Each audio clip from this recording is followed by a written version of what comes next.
Hey guys, welcome back to my channel. আজকে চলে এলাম তোমাদের সাথে চকলেট মেকিং শেয়ার করতে। এটা ছিল গতকালের অর্ডার। কাস্টমার তার স্পেশাল মানুষকে এটা গিফট করতে চায়, তো কোনো অকেশান না, নর্মালি দিতে চায় আর কি। তো আমার পছন্দ মতনই সে নেবে বলেছিল। তো আমি আমার পছন্দ মতো একটা ডিজাইন করেছিলাম। এটা রেখেছিলাম, বেসটা রেখেছিলাম ডার্ক আর মিল্ক ফ্লেভার মিক্স করে। আমি এই ফার্স্ট টাইম করলাম। দেখা যাক কাস্টমার রিভিউ কেমন দেয়, সেটা তো অবশ্যই শেয়ার করবো তোমাদের সাথে। আর ফ্লাওয়ারটা আর হচ্ছে তোমরা যে গ্রিন কালার যেটা দেখছো, এগুলো রেখেছিলাম ম্যাঙ্গো ফ্লেভার। আর যে লেটারগুলো, এটা কোনো ফ্লেভার দিইনি, এটা নর্মাল হোয়াইট ফ্লেভারই রেখেছিলাম, হোয়াইট চকলেট আর কি। তো এই তো ছোট্ট একটা ডিজাইন রেখেছিলাম।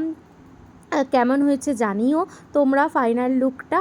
আর রাখি পূর্ণিমা আসছে সামনে, তোমরা যারা যারা অর্ডার বুক করতে চাও আমাকে পার্সোনালি SMS করো, অন্তত 5 থেকে 6 দিন হাতে রেখে করো। সো ভিডিওটা কেমন লাগলো জানিও। বাই।